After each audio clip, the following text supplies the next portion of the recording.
ఆ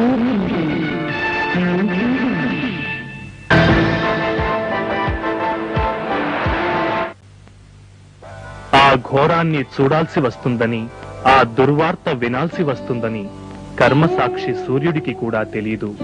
అందుకే రోజులాగే తెల్లవారింది. అప్పుడు తెలిసింది, అంతకు ముందే వెళ్లిపోయిన కాళరాత్రి వెడుతూ వెడుతూ తెలుగన్న రామన్నను ఈ లోకం నుంచి తీసుకుపోయిందని. తాను అస్తమించి ఆ రాత్రికి చోటిచ్చినందుకు దినకరుడు దిగులు పడ్డాడు, పశ్చాత్తాపంతో కృంగిపోయాడు. తెలుగు నేల పొగిలి పొగిలి ఏడ్చింది. ప్రతి తెలుగువాడి గుండెలోనూ శోకం గుబులుగా గూడు కట్టింది. ఎటు చూసినా అన్నా అన్న ఆర్తా రావాలి. కొండంత అండను పోగొట్టుకున్న తెలుగునాడు కుమిలిపోయింది. ఆ ఆత్మ సామాన్యమైనదా? జీవితాంతం తెలుగు ప్రజలంతటినీ తన ప్రతి భావాణువులోనూ తాదాత్మ్యం చేసుకుంది. ఆ వ్యక్తి సామాన్యమైన వాడా?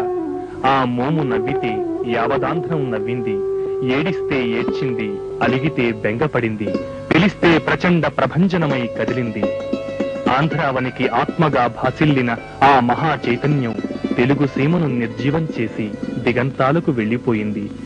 నా తెలుగు తల్లి అంటూ తన అస్తిత్వం కోసం తల్లడిల్లిపోయిన ప్రియ పుత్రుణ్ణి పోగొట్టుకున్నందుకు తెలుగు తల్లి పుత్ర శోకంతో కుమిలిపోయింది. తెలుగు జాతి నిస్తేజమైంది. అన్నిటికీ అతీతంగా అభిమానం కరిగి కన్నీరైంది.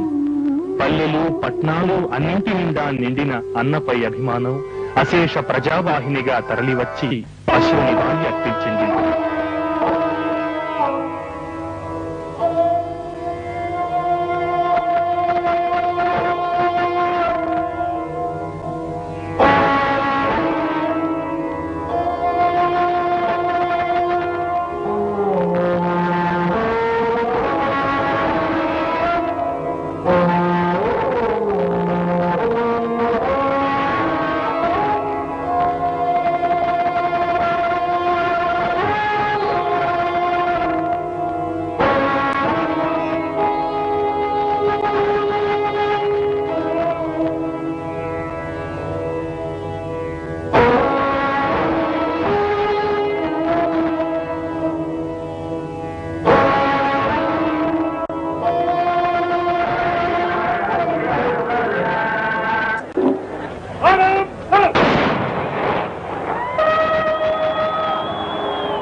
यदा यदा हि धर्मस्य ग्लानिर्भवति भारत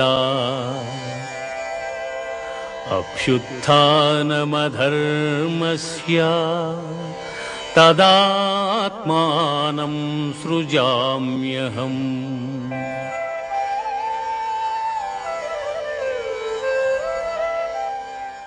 నందమూరి తారక రాముడు అనంతానంత సంచలన ప్రకంపనాలను తనతో తీసుకుని వెళ్లిపోయాడు. మరింక తెలుగు జాతికి జీవాన్ని లేకుండా చేశాడు. మళ్లీ ఎప్పటికో ఏ శతాబ్దానికో ఆ ఆత్మ తిరిగి ఆంధ్రావనిని పులకింపచేసేది, ప్రజల మానసాలను ప్రఫుల్లం చేసేది. అంతవరకు అన్నా అన్న పిలుపును జాగ్రత్త చేసుకుంటూ మళ్లీ ఎప్పుడొస్తాడా అని అనంత లోకాల మార్గాల వైపు దృష్టి సారిస్తూ ఓ యుగాంతం వరకు తెలుగు జాతి ఎదురు తిన్నులు చూస్తుంది.